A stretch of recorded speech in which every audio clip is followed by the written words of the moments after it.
ألم يعلموا أن الله يعلم سرهم ونجواهم وأن الله علام الغيوب.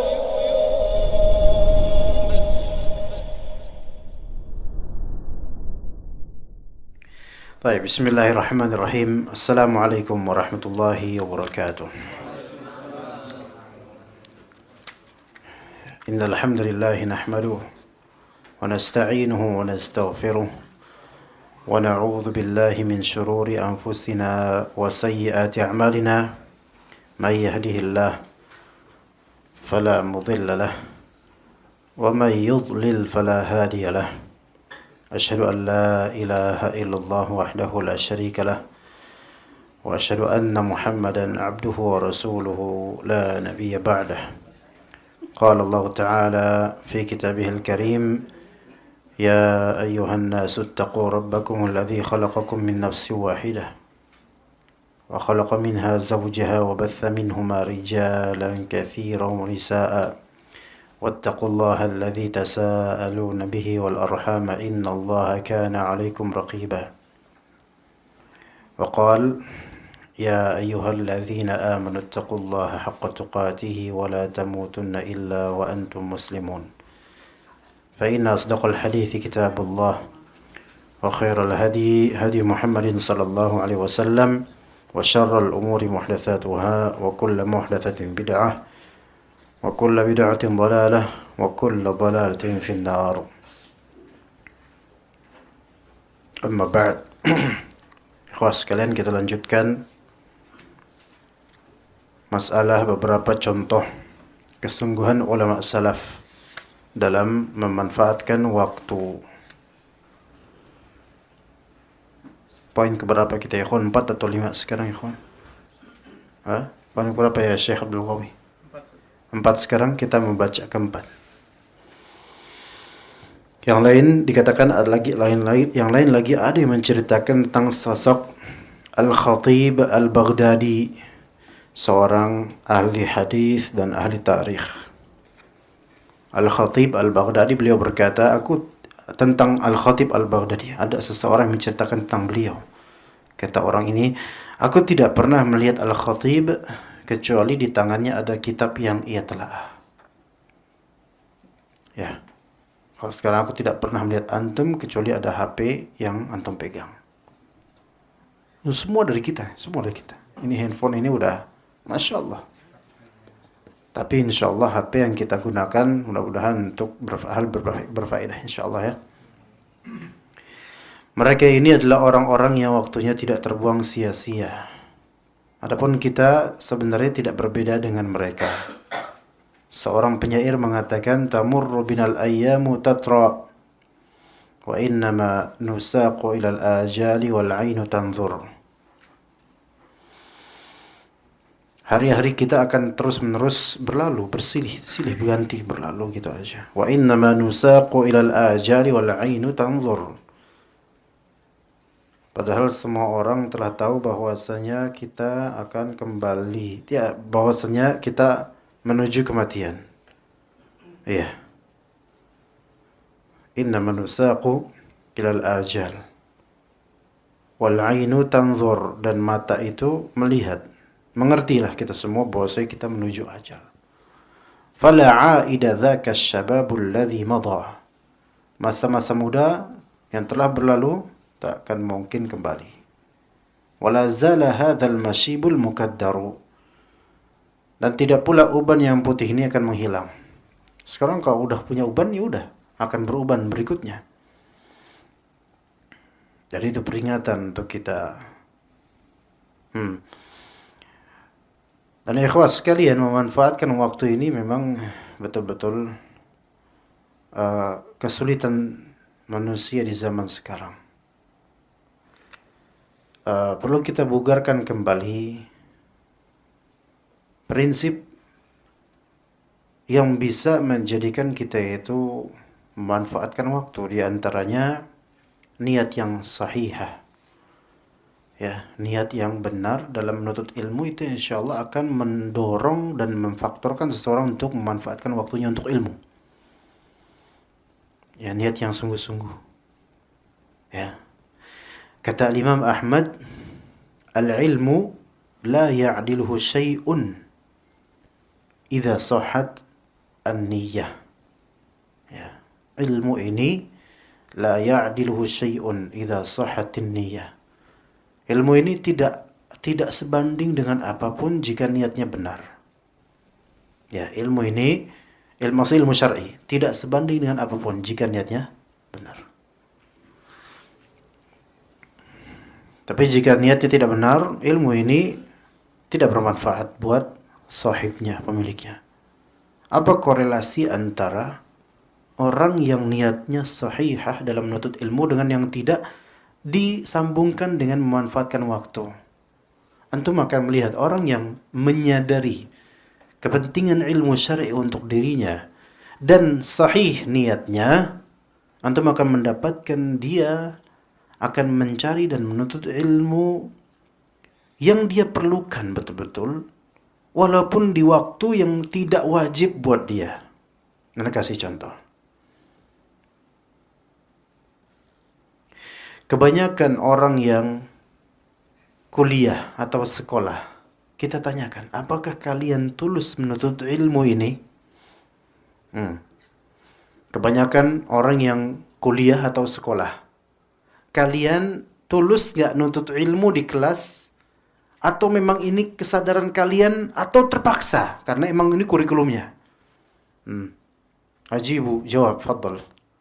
Jawab, antum gimana menurut antum?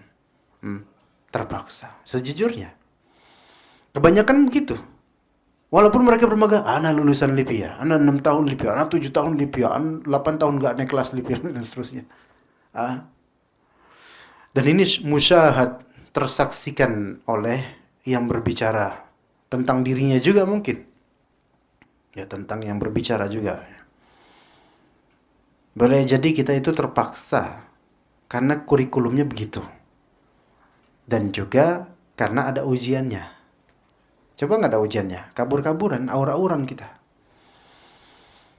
Ya, berapa tahun untuk sekolah jemaah? Minimal 12 tahun. Lama. Masih berapa ilmu yang nyantol di kita 12 tahun sekolah? Sedikit sebenarnya. Masih ingat gak pelajaran biologi kelas 3 SMP dulu? Gak ingat. Paling ingatnya yang bagian jorok-jorok, gambar-gambar yang tentang alat kelamin. Nah, itu yang itu tuh, ini sisanya apa? Enggak ada. Paling Pithecanthropus erectus dan semisalnya. Nah, itu bukan ilmu juga buat kita. Itu cuma sensasi doang karena kenakalan remaja. Apalagi yang diingat dari biologi? Enggak ada.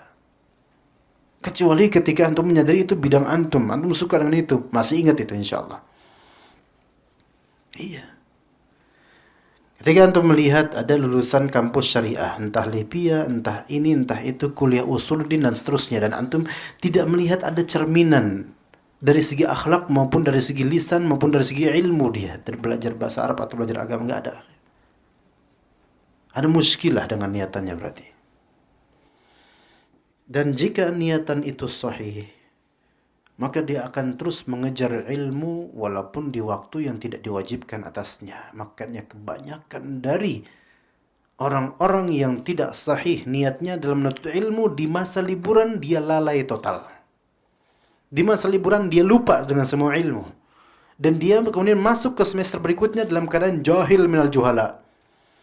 Gak punya ilmu sama sekali. Gak punya ilmu sama sekali. Begitu.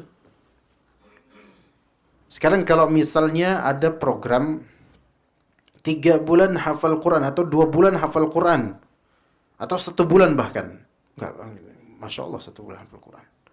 Tapi ada program 2 bulan hafal Quran.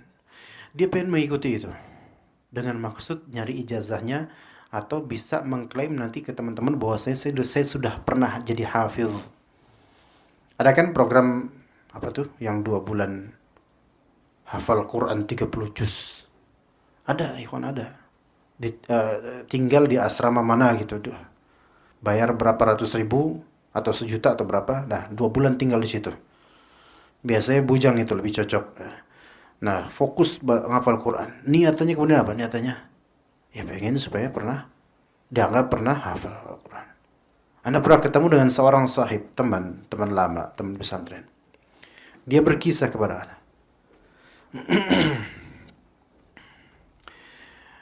Ana ini udah hafal Quran. Ngomong karena gitu. Anak kaget.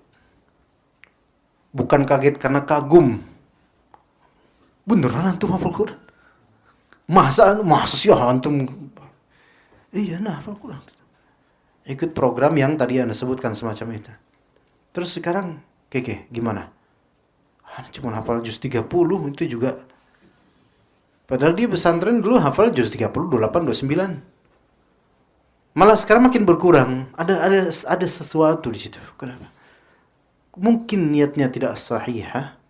Kemudian setelah selesai mengkhatamkan hafalan Quran, tidak ada murajaah, tidak ada keinginan lagi. Selesai. Nggak memanfaatkan waktu lagi. Maka orang-orang yang memanfaatkan waktu itulah orang yang sungguh-sungguh. Dan orang bisa sungguh-sungguh ketika kalbunya itu betul tujuannya. Ya, tapi ada juga yang nggak betul tujuannya, tetap sungguh-sungguh ada, tetapi fasil, dia akan gagal pada waktunya, akan gagal, akan menyimpang pada waktunya nanti, insyaallah. Ya, kecuali kalau Allah berhidayah. Jadi ilmu ini, kalau niatnya sahihah, nggak sebanding dengan amalan lain, tinggi, ya, karena semua amalan bercabang dari ilmu. Dan kemudian di antara bentuk orang yang mungkin kurang tulus, atau mungkin karena jahil,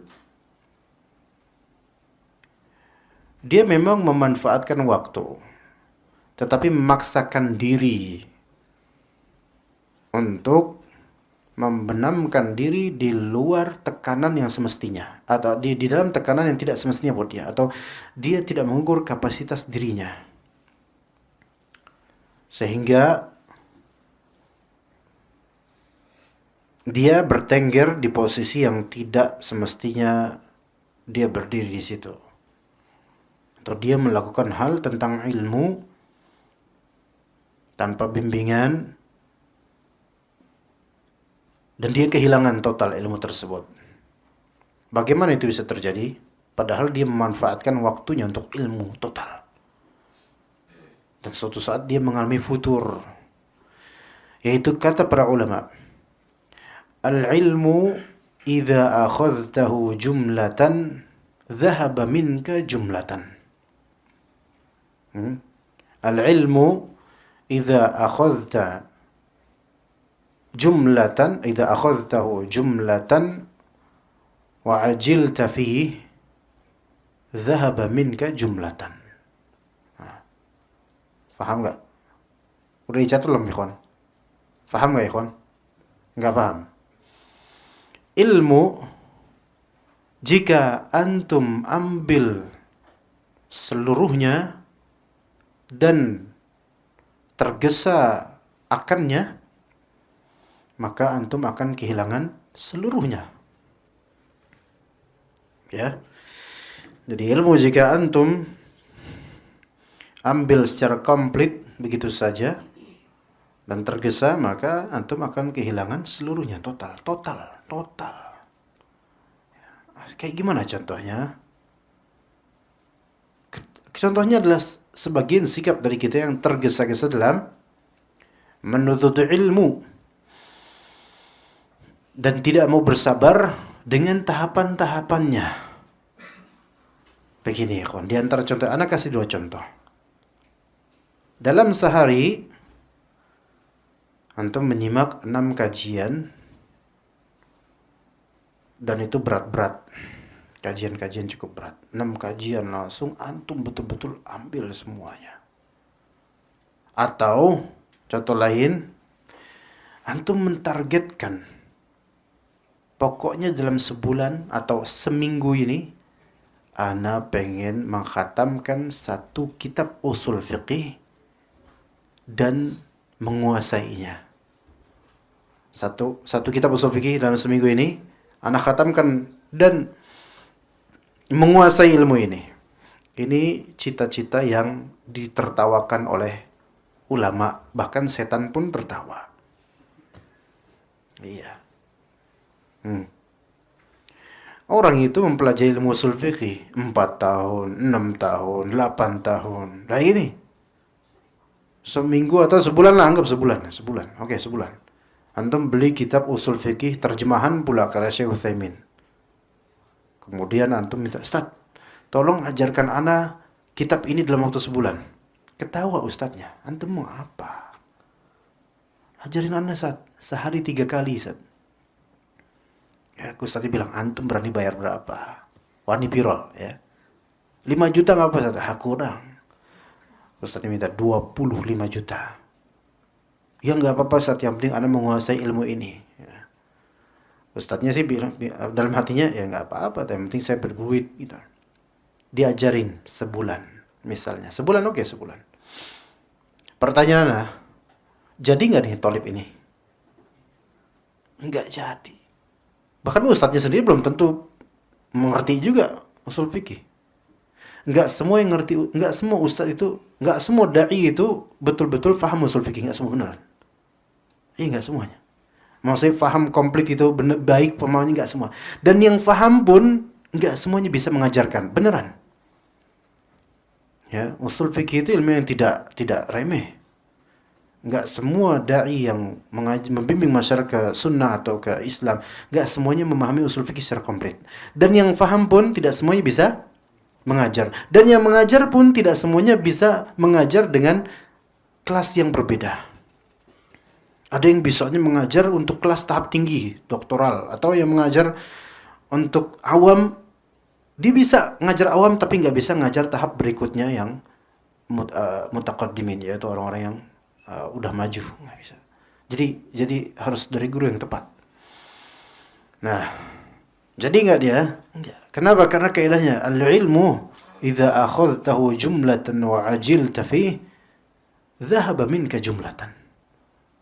Ilmu itu kalau misalnya antum ambil completely dalam waktu yang singkat dan antum tergesa dengannya, perginya juga cepat. Kata mereka apa? Easy comes, easy goes. Nah, pas gini bahasa Inggris pada lu tahu semua. Giliran bahasa Arab pelangap-pelongo antum. Ada kajian bahasa Arab nggak sih di sini? Hah? Ada? Ya. Semoga Allah beri hidayah pada antum semua. Ya begitu ya kawan. Jadi kuncinya 2 di sini. Pertama, atau faedah dari kalimat ini ada 2. Yaitu pertama, ini untuk orang yang betul-betul mengisi waktu untuk ilmu loh. Tapi hati-hati, mengisi waktu untuk ilmu itu juga tetap ada sistemnya gitu loh. Pertama, ambillah ilmu secara gradual. Apa gradual itu? Berangsur, ikhwan. Ya, sabar. Dan yang kedua, jangan tergesa. Itu aja. Nah, itu. Berangsur 1, dan 2, jangan tergesa. Ya. Iya, tahib, ana tahu antum mengisi waktu untuk ilmu, Masya Allah. Tapi, akhi, antum harus menuntut ilmu masalah demi masalah. Tema demi tema. Masalatan kata para ulama. Ilmu itu diambil, ditalqin masalah demi masalah. Bukan dalam satu majelis pokoknya semuanya harus selesai. Enggak. Ulama dulu tuh enggak gitu. Lalu bagaimana dengan daurah demi daurah itu? Daurah 3 hari, 4 hari. Menghatamkan kitab betul. Tapi itu penyegaran. Dan perlu setelah itu ada murajaah. Daurah itu bukan binafsiha atau secara independen selesai nutut ilmu setelah daurah. Enggak. Kita ini kadang-kadang sukanya daurah yang instan, langsung praktek. Daurah nikah, banyak. Daurah poligami, banyak.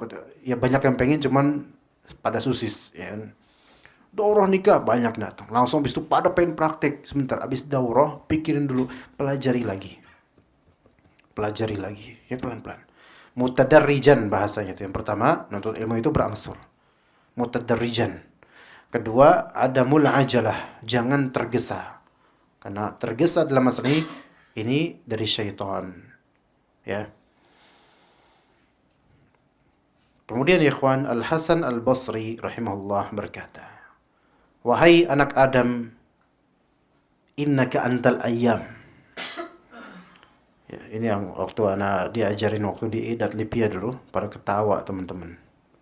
Ya bna Adam, innaka anta ayyam. Gimana tuh? Oh ya anak Adam, kau niku pitik.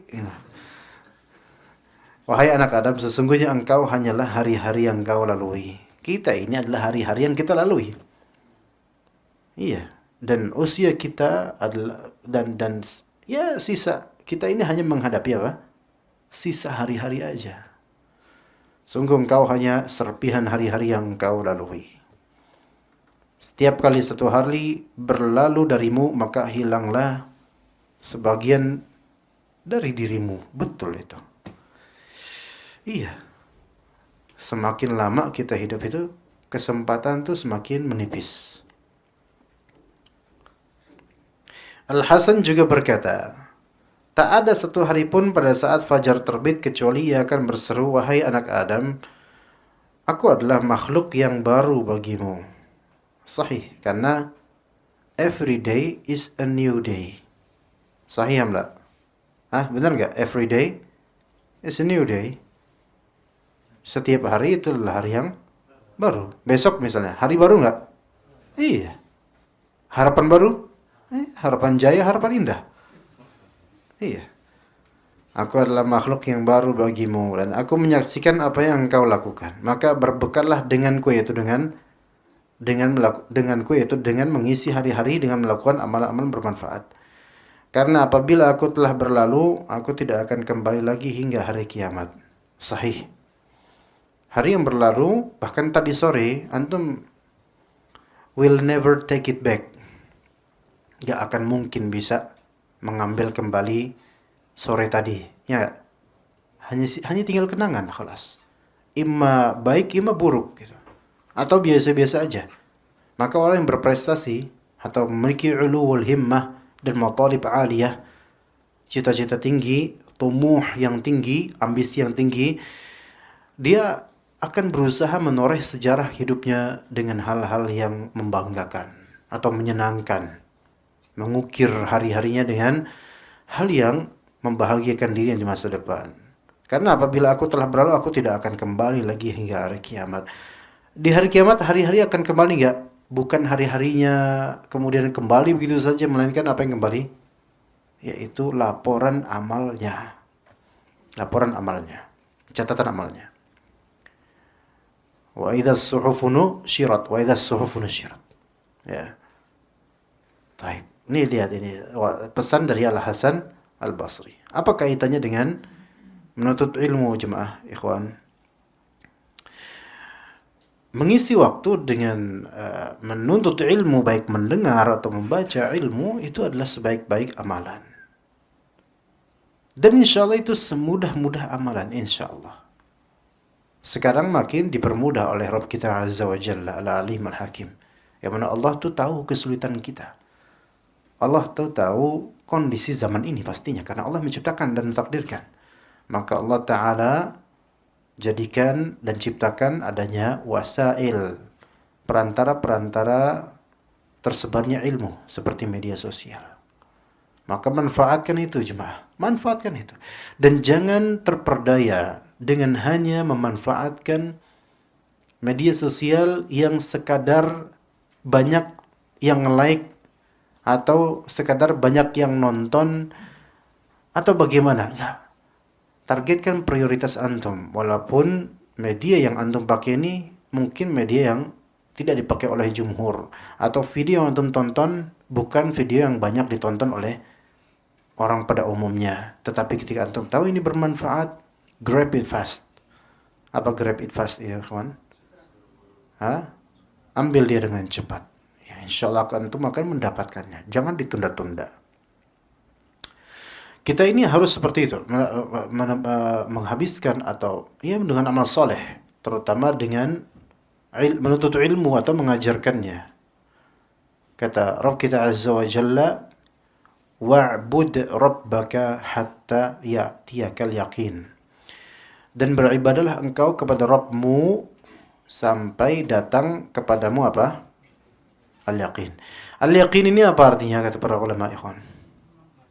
Al-maut, al-ajal, kematian. Ya. Jadi al-yaqin kematian. Tapi ini makna secara bahasa atau makna secara sebutan ulama? Bukan secara bahasa, karena al-yaqin artinya bukan kematian. Al-yaqin artinya syai' muakkad, yaitu sesuatu yang dianggap dipastikan gitu loh, itu yakin. Tapi kenapa al-yaqin dikorelasikan bahkan ditafsirkan dengan ajal atau mati di sini? Karena kematian itu kepastian. Maka kata Allah Subhanahu wa taala, kullu nafsin dha'iqatul maut. Kemudian kata Allah Subhanahu wa taala juga, tsumma amatahu fa aqbarah. Jadi pasti mati orang itu. Ya. Nah, korelasi yakin dengan kematian ini juga dikatakan oleh Umar bin Abdul Aziz atau Az-Zuhri atau lainnya, lupa salaf kita yang membicarakannya. Tidaklah aku melihat sesuatu yang al-yaqin tetapi yang paling diragukan oleh orang-orang dari segi tingkah laku. Orang-orang semua meyakini akan kematian, tetapi tingkah laku mereka seolah-olah tidak percaya adanya kematian. Mafhum? Atau ini udah pernah dijabarkan mungkin di sini. Ya. Tidak pernah aku melihat al-yaqin yang paling diragukan oleh manusia. Yaitu manusia semua meyakini akan adanya kematian untuk diri mereka. Tetapi sikap dan tingkah laku mereka seolah-olah mereka tidak yakin adanya kematian. Tadi kata Allah, wa'bud rabbaka hatta ya'tiyakal yaqin. Ibadah di antara ibadah yang teragung adalah menuntut ilmu. Kapan kita menuntut ilmu? Sekarang. Sampai kapan? Hatta ya'tiyakal yaqin. Cuman kemudian orang-orang tariqah, ngerti tariqah ya kan? Tarekat. Ada mantan tarekat di sini? Nggak ada? Ataupun kalau ada juga nggak mau ngasih tahu ya. Tariqah, sufiyah, mutasawwifah. Mereka kemudian menafsirkan al-yaqin ini bukan al-maut. Tapi mereka menafsirkan al-yaqin ini dengan ma'rifah. Karena memang derajat paling tinggi ma'rifah itu yakin. Ya enggak? Yang dari ngapak siapa kan biasanya kok bersumpah kan, yakin dia sumpah ini enggak bohong. Yakin. Yakin. Maka mereka menafsirkan al-yaqin di ayat ini apa? Ma'rifah. Level tingkatan ma'rifah. Dengan dalil ini kemudian mereka bilang apa? Sembahlah Rabbmu, beribadahlah kamu sampai datang kepada kamu level ma'rifah. Nek wis sampai teko ning level ma'rifat, ya wis ra usah salat. Ngerti enggak, Pak? Dalilnya kayak gitu dalilnya. Tuh, lihat. Orang kalau menyimpang kayak gitu, Pak. Ya, jadi kalau udah sampai level ma'rifah, ya enggak usah salat, enggak usah ibadah, free. Bukan child free lagi sekarang, ibadah free, ya. Wis jadi gelandangan, jadi wali majdzub. Kayak wong edan ini enggak apa-apa, yang penting wis wali. Bukankah begitu, Syekh Maritan, ya? Iya. Paling bahagia ini, paling bahagia. Antum kayak bahagia banget kalau anak apain beliau tuh. Antum siapanya? Padahal antum dengan beliau itu kayak nggak usah dilanjutin lah. Iya. Jadi kalau wa'bud rabbaka hatta ya'tiyakal yaqin, kalian sembahlah Rabb kalian sampai datang level ma'rifat. Kalau sudah datang level ma'rifat, udah selesai tugasnya. Maka beribadah itu hanyalah orang-orang yang kayak kita nih masih di level syariat. Kita ini masih level syariat, Pak. Bagi beberapa orang. Kalau sudah level ma'rifat itu, udah beda hakikat ma'rifat. Kita masih syariat, masih butuh dalil. Karena kalau udah ma'rifat tuh udah nggak butuh dalil. Karena dia sudah mengetahui Rabbnya.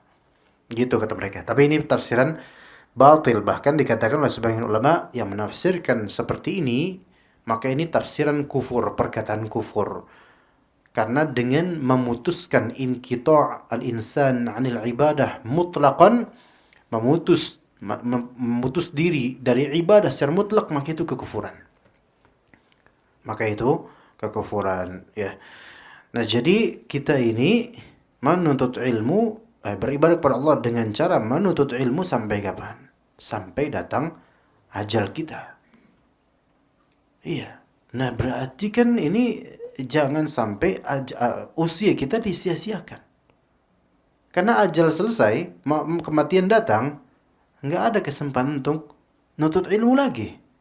Nanti ketika kita digopong, terus kemudian masuk ke dalam liang lahat, dan kemudian setelah ditanya oleh malaikat, apakah sempat menuntut ilmu? Enggak sempat. Kemudian istri antum, tetangga antum, sahib-sahib antum menanam kitab-kitab dan rak-raknya di kuburan antum. Sempat baca? Enggak sempat. Khalas, tidak ada kesempatan untuk nuntut ilmu lagi. Sampai sebagian dari salaf berkata kepada guru mereka, "Ya Syekh, apakah di surga itu kita bisa nuntut ilmu lagi enggak?" Gitu. Kenapa mereka bertanya gitu? Apakah di surga kita bisa nuntut ilmu lagi enggak? Kenapa mereka bilang gitu, ikhwan? Saking mereka merasakan nikmatnya menuntut ilmu ketika hidup di dunia ini, kemudian bertanya kepada guru mereka, apakah di antara kenikmatan di surga itu kita nuntut ilmu ada enggak? Di surga ada majelis taklim, misalnya Syekh Abdul Ghawi, misalnya makomnya mahmudah beliau, Masya Allah.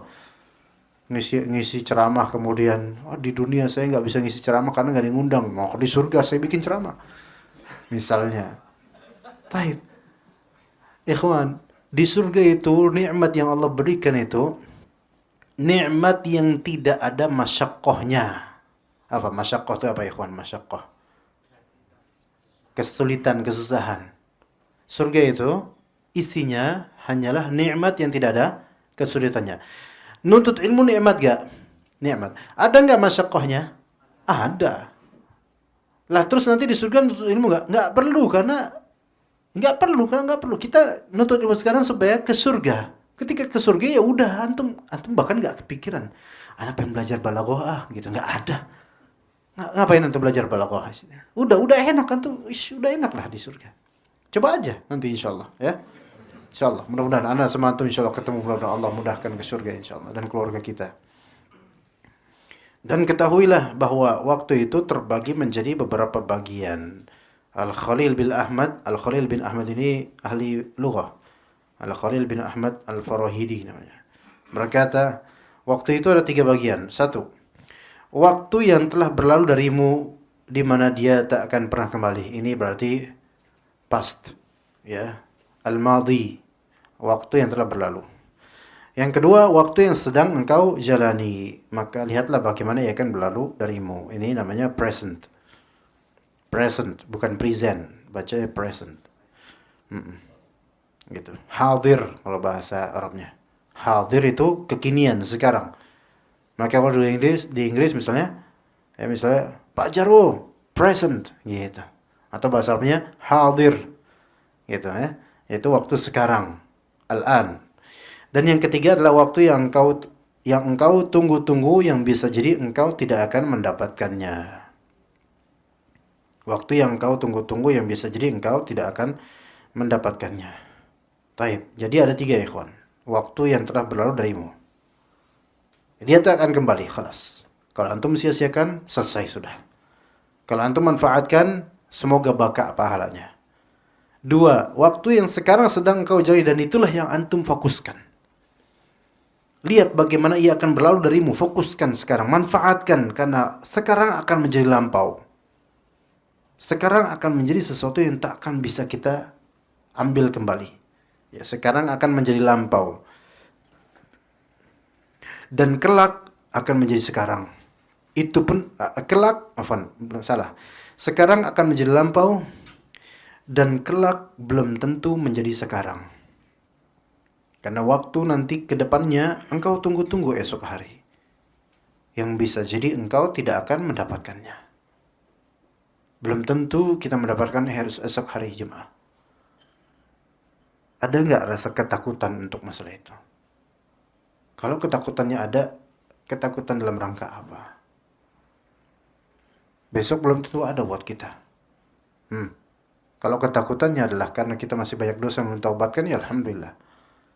Tapi kalau ketakutannya adalah saya belum menikmati seluruh keinginan dunia, maka ittaqillah. Iya. Di mana ketakutan kita jika besok tidak ada buat kita? Ketakutan kita sekarang di apa kalau besok nggak ada? Kalau ketakutannya karena dosa, mudah-mudahan ke akhirat itu hatinya. Tapi kalau ketakutannya karena saya punya cita-cita duniawi yang belum bisa saya tunaikan, jangan, aduh gimana ya besok ya? Berarti kekhawatiran dunianya lebih nyata buat dia. Secara sunnatullah kita mengetahui bahwa waktu yang kita jalani ini tidak akan pernah kembali lagi bagaimanapun juga. Walau sekiranya seandainya manusia, jin, dan para malaikat semuanya bergabung untuk bekerja sama, tentu mereka tidak akan dapat mengembalikan waktu yang telah berlalu dari umur kita. Waktu yang kita sia-siakan jika kita bandingkan dengan waktu yang kita gunakan, niscaya kita akan melihat bahwa diri kita ini sangat lalai. Saham la? Sahih. Taib. Dalam hari ini misalnya, ikhwan. Hari ini, taib. Hari ini. Kerja, alhamdulillah.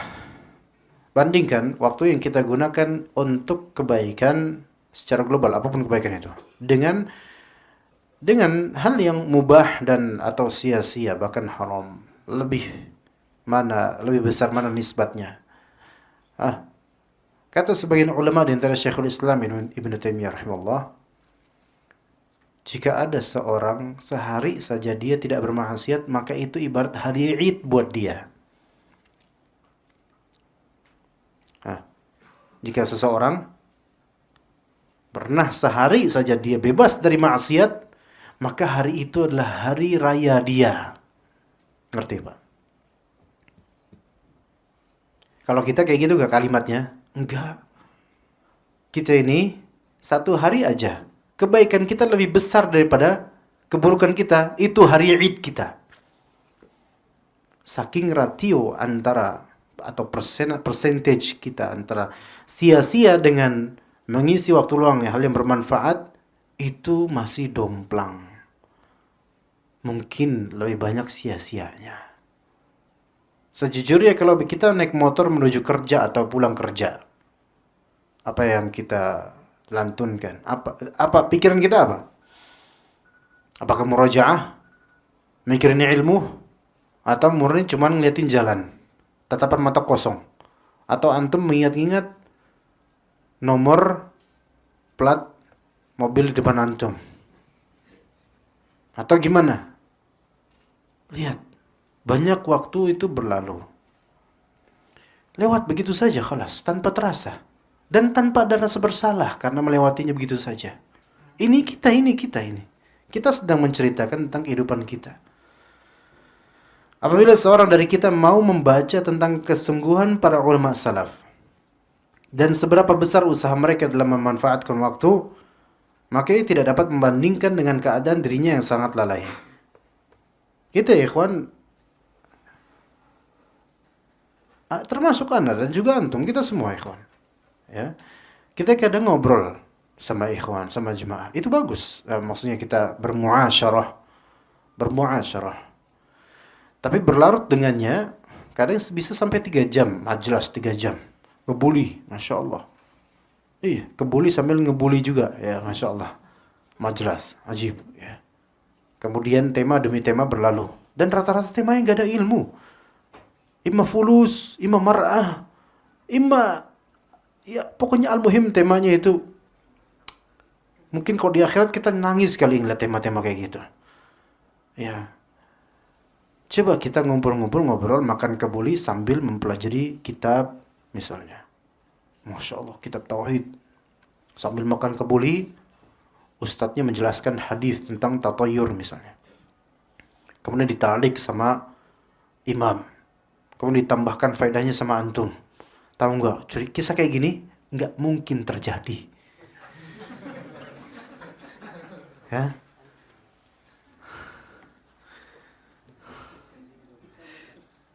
Harapan antum udah tinggi tuh. Wah, dijatuhin lagi. Ya emang nggak mungkin terjadi. Mau gimana coba? Wahai ASS, ahlu santri, sate santri.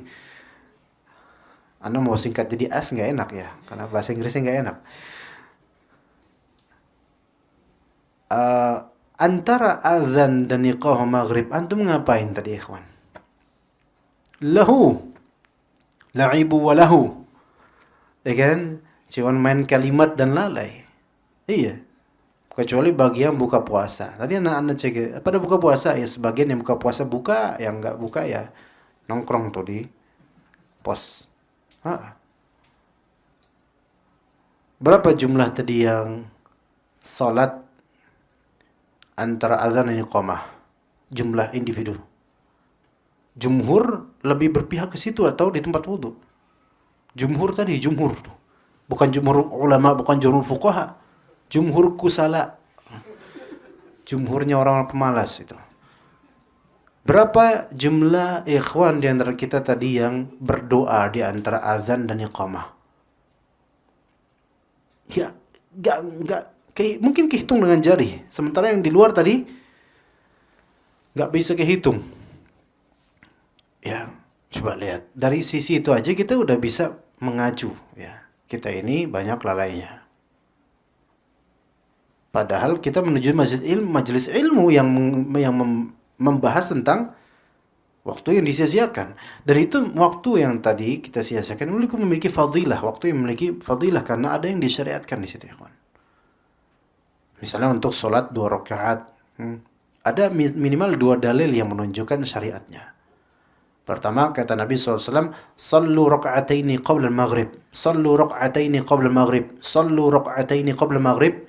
Liman sya'. Salatlah 2 rakaat sebelum salat maghrib. 3 kali Rasulullah SAW menyebutkan. Ketika ada 3 kali Rasul menyebutkan, berarti ada takkid. Ada takkid, yaitu penegasan dan penguatan oleh Rasulullah. Tapi alhamdulillah nggak sampai wajib, melainkan kata Nabi, liman sya', bagi siapa yang berkehendak. Berarti ini levelnya mustahab, kata para ulama usul fiqih. Itu dalil pertama. Dalil kedua, ma bainal adzanaini raka'atan. Antara 2 azan ada 2 rakaat. Azan di sini maksudnya azan dan iqamah. Iqamah dimutlakkan dengan azan karena mirip lafalnya. Ada 2 rakaat. Lihat sunnah ini, gitu kan? Lihat sunnah ini, ikhwan. 2 rakaat antara maghrib dan isya. Jangan karena kita itu berteman dekat, kemudian sama-sama ASS, ya. Apa sih tadi di poster tuh ada ASS, itu ada apa istilahnya, JSS ya?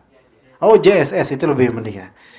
Ya, JSS, juru sehat sakit ya. Nah, itu coba kalau misalnya jangan karena ini sesama JSS nih, nggak masalah lah. Apa yang antum lakukan di sini berani gak antum lakukan di masjid lain? Jemaah masjid lain, jemaah masjid pada lagi sholat 2 rakaat, antum ngobrol ngalor ngidul di luar masjid. Dan rata-rata jenggotan cingkrangan. Gimana pandangan orang-orang? Mereka akan memandang, ini jemaah mana sih ini? Kayak gini nih. Ditanya, ini jemaah mana sih? Tuh yang pojokan, musolanya di pojok. Oh, JSS, kayak ditahdir langsung. Apa yang antum lakukan di sini kok bisa memalukan di luar? Padahal yang melihat kita itu Allah, bukan mereka sekarang. Makanya nasarankan kalau misalnya ikhwan kita ini habis puasa, buka puasa, fadl, buka puasa. Buka puasa boleh di sini fadl buka puasa. Tapi selayaknya ya masuk ke musola atau sholat 2 rakaat.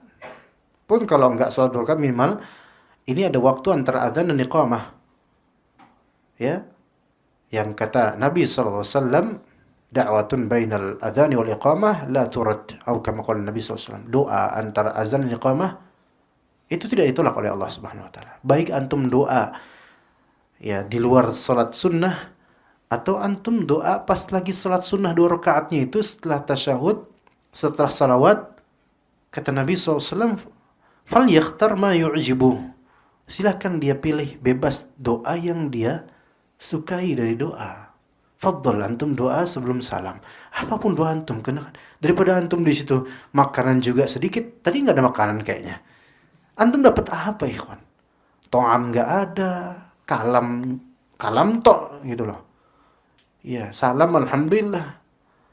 tapi nggak dapat apa-apa. Mendingan doa minta sama Allah. Ya, itu ada waktu yang ini fadilah.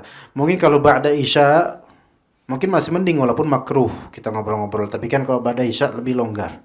Tidak ada fadilah khusus di waktu tersebut. Nah begitu ya ikhwan. Jangan kemudian kita ini mempelajari masalah waktu kita yang sia-siakan. Ternyata kita melanggarnya langsung. Atau sebelumnya. Atau selalu melanggarnya. Harus ada perubahan nih. Santri-santri. Jemaah santri-santri. Kira gimana? Antum kok pada diam ini? Pekan depan Anda masih ada nggak di sini kira-kira? Hah? Anda nggak peduli. Masih ada mau enggak? Antum mau pecat Anda bodo amat. Yang penting kan Anda nyampein. Tapi sebelum antum pecat Anda mungkin bilang dulu ya, Ustaz masih berkenan nggak ya gitu. Bercanda. Iya ikhwan, karena kalau Anda nggak ingetin dosanya di Anda ini gitu kan. Ya Anda harus ingetin, whatever, apapun perasaan antum ya Anda nggak peduli juga gitu kan. Wah, nah kita ditahdir sama Ustadz nih, emang dikira kita apa? Ya apa antum, gitu kan? Taib. Kemudian ya ikhwan, Az-Zahabi rahimahullah menjelaskan tentang perjalanan hidup Abdul Wahhab bin Al-Amin. Dia berkata, Abdul Wahhab sangat menjaga waktunya. Tidak satu jam pun dari waktunya berlalu kecuali ia gunakan untuk membaca, berzikir, salat tahajud dan menghafal Al-Quran. Muhammad bin Abdul Baqi, salah baca. Bin Abdul Baqi berkata, setauku aku tidak pernah menyia-nyiakan waktu yang telah berlalu dari umurku untuk bermain-main dan berbuat yang sia-sia. Masya Allah. Masya Allah. Ada riwayat mengagumkan yang menunjukkan kesungguhan mereka dalam menggunakan waktu. Yaitu riwayat yang disebutkan oleh Az-Zahabi dalam kitab Siyar A'lam An-Nubala tentang Daud bin Abi Hind rahimahullah. Di mana Daud berkata, dahulu sewaktu masa kecil, aku sering berkeliling di pasar. Ketika pulang, aku usahakan diriku untuk berzikir kepada Allah Ta'ala sampai pada tempat tertentu. Jika aku telah sampai pada tempat itu, aku usahakan diriku untuk berzikir kepada Allah Ta'ala sampai pada tempat selanjutnya hingga akhirnya aku sampai di rumah. Ada kisah yang ketika anak teleponan sama Ustaz Abu Usama hafizullah sekitar 3 atau 4 tahun lalu, Anda dapat diberi faedah oleh beliau dalam telepon tersebut. Jadi ada di antara salaf kita yang beliau saking mengisi waktunya itu untuk berzikir itu, kalau misalnya beliau melewati suatu tempat dan beliau tidak berzikir di tempat tersebut, karena orang yang berzikir itu ya kawan, orang yang berzikir itu maka alam menyaksikan dan menjadi syahid buat dia. Paham nggak? Antum kalau misalnya berzikir di mana?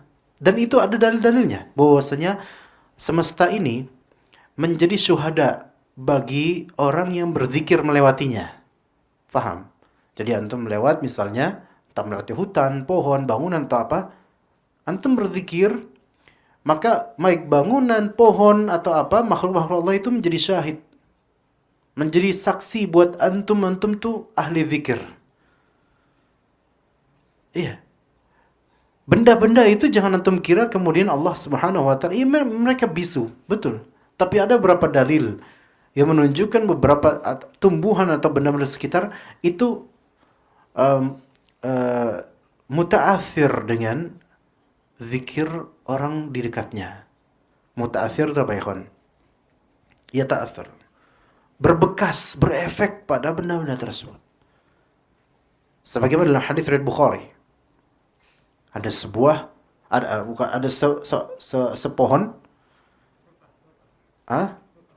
ya, pelepah kurma dan dari pohon, gitu. Masih di pohonnya. Jadi dia masih basah, masih hidup gitu pohon makhluk ini. Pohon dekat apa? Dekat mimbarnya Rasulullah SAW. Tetibanya terdengar suara tangisan seperti suara bayi di pelepah tersebut, dari pohon tersebut. Maka para sahabat bertanya, Rasulullah itu apa? Nah, itu suara rantingnya itu. Nah, tangisannya karena dia rindu dengan apa? dengan mau'izah, dengan zikir yang biasa disampaikan oleh khatib, yaitu Rasulullah SAW di mimbar. Ajib, Masya Allah, ajib.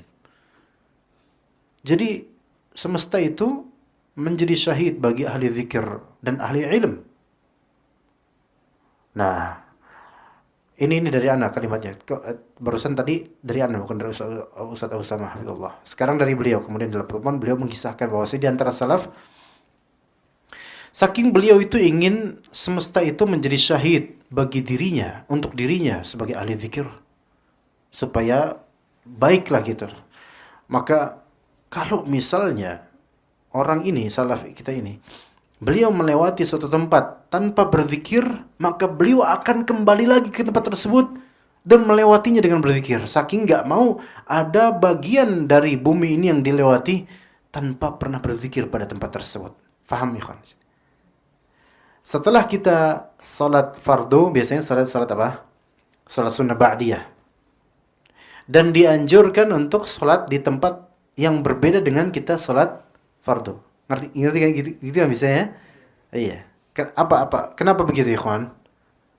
Supaya makin banyak bagian bumi Allah yang ada varian zikirnya dari hamba Allah ini. Ajib, ya. Jadi antum naik motor, imma antum berzikir, imma antum mendengarkan zikir, gitu aja. Antum sedang tidak mendengarkan headset atau mendengarkan zikir, mendengarkan ilmu enggak, tapi minimal antum berzikir.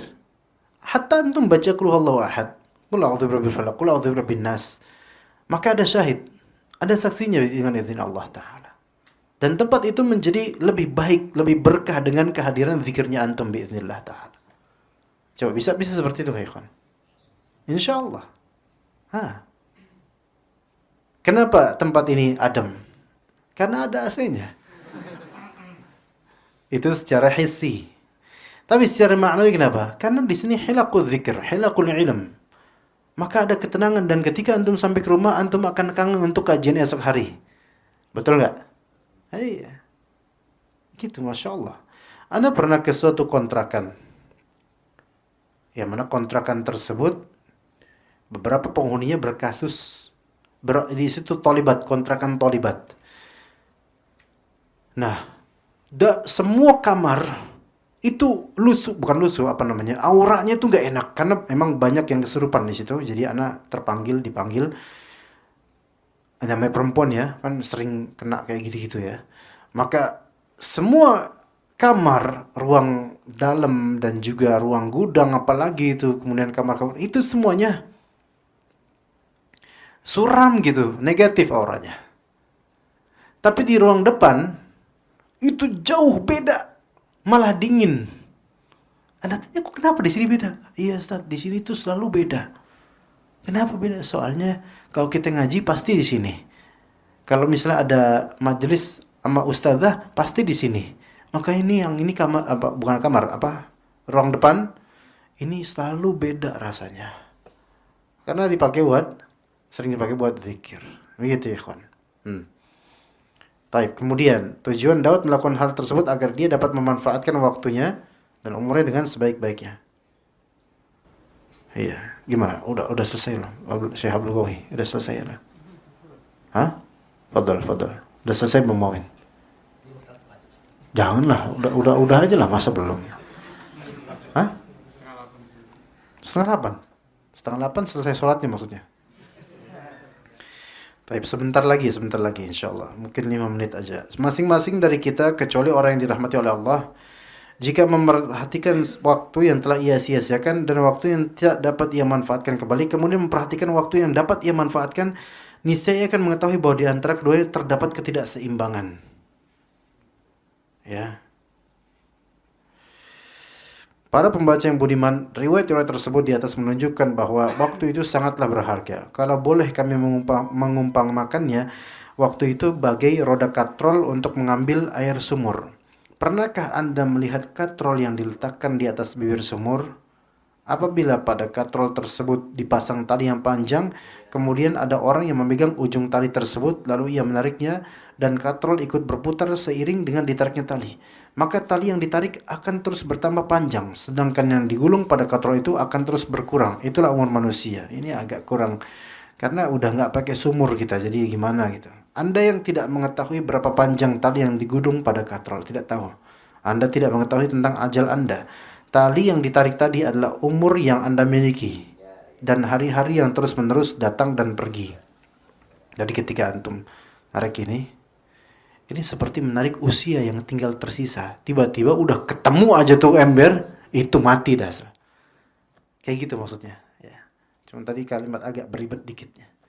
Jadi misalnya nih, sumur kita pakai sumur dulu. Kan kita diemin tuh. Sampai ke bawah tuh. Terus ada suara, baru. Nah. Ini tuh ibarat antum melakukan ini seperti beramal. Beramal. Makin deket nih kayaknya nih. Makin deket, ya, ketemu ember. Ember ini ibarat apa? Ajal, kematian. Gitu. Sekarang kita itu buat apa narik ini? Buat apa coba narik ini? Gitu loh. Kalau ternyata kita narik ini buat hal yang sia-sia, hanya meletihkan berarti. Meletihkan, letih. Aduh, letih, capek. Mati. Iya, kesian. Anda yang tidak mengetahui berapa panjang tali ini. Kemudian karena Anda tidak mengetahui tentang ajal Anda. Tali yang ditarik tadi adalah umur yang Anda miliki dan hari-hari yang terus-menerus datang dan pergi. Walaupun Anda mengumpulkan jin dan manusia untuk saling bekerja sama, niscaya mereka tidak akan dapat mengembalikannya meski sedetik, apalagi 1 jam. Karena itu kita harus meninggalkan perbuatan menunda-nunda ini sejauh-jauhnya. Kita harus bersungguh-sungguh dan jangan sampai salah seorang di antara kita berputus asa untuk mengamalkan kebaikan dengan berbagai bentuknya. Kita sering mendengarkan tentang orang-orang yang mengeluhkan sedikitnya bacaan mereka. Antum mengeluh nggak tentang sedikitnya bacaan antum? Orang-orang yang mengeluhkan sedikitnya hafal mereka, Anda nggak perlu tanya lagi ini, lebih-lebih. Dan orang-orang yang mengeluhkan ketidakmampuan mereka dalam mengatur waktu. Nah ini dia. Iya, Masya Allah. Kita hidup dalam masyarakat yang sama, walaupun tempat kita saling berjauhan.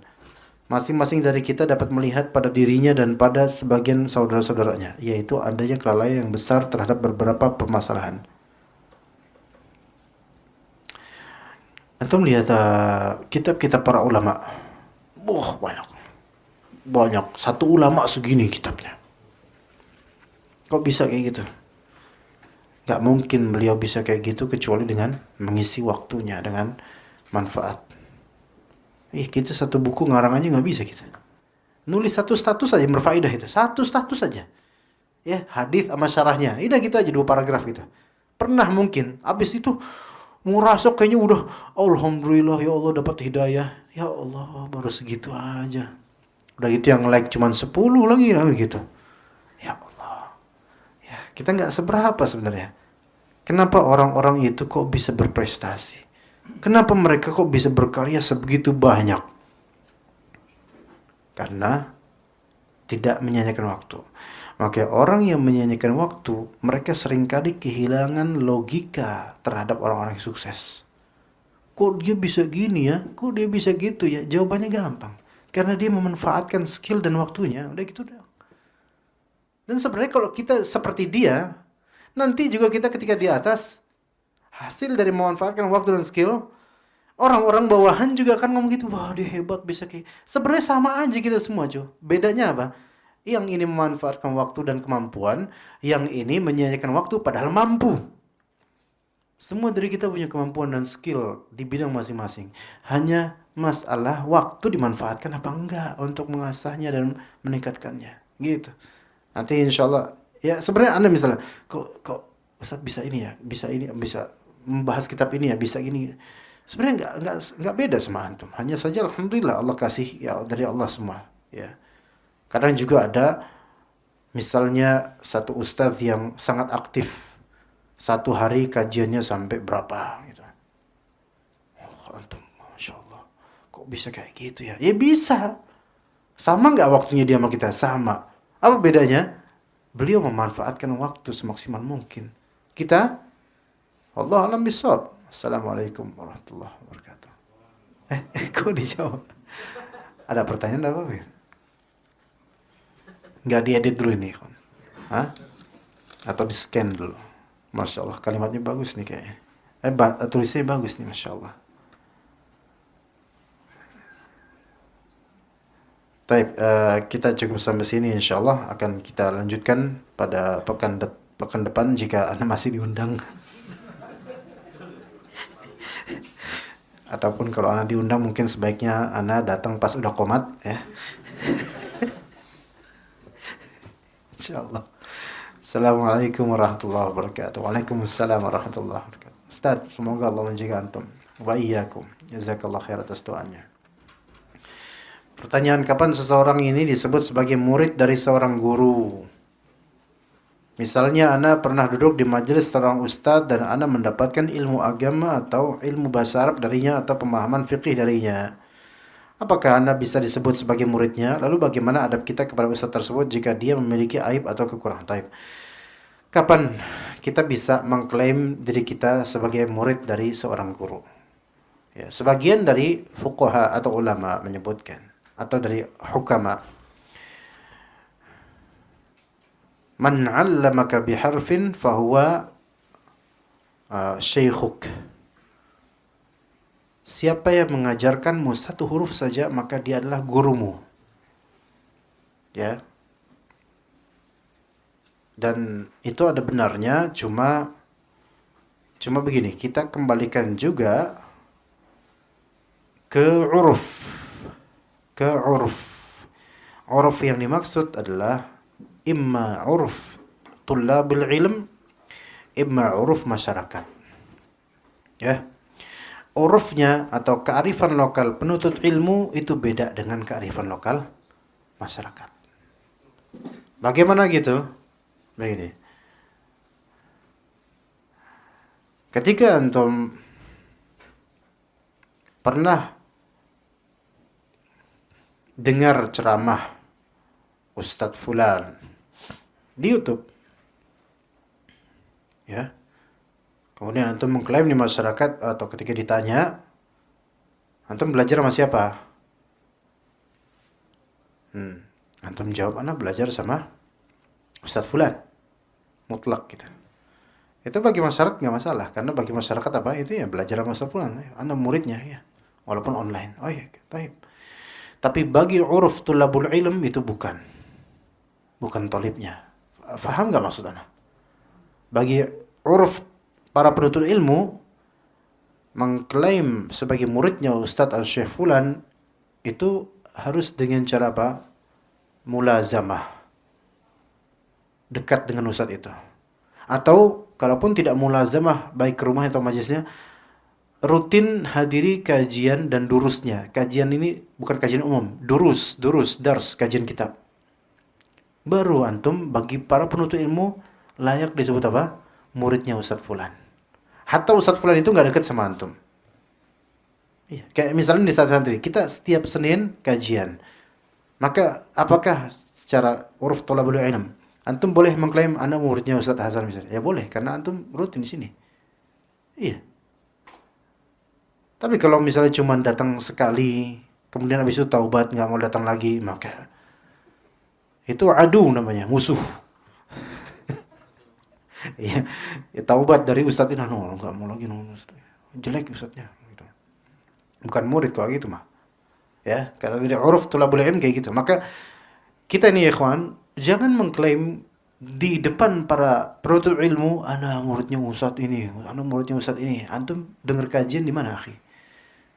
Anda dengar sih online sih. Ya, itu pun tematik doang dan habis itu orang tinggal tidur. Nah, itu bukan muridnya dia.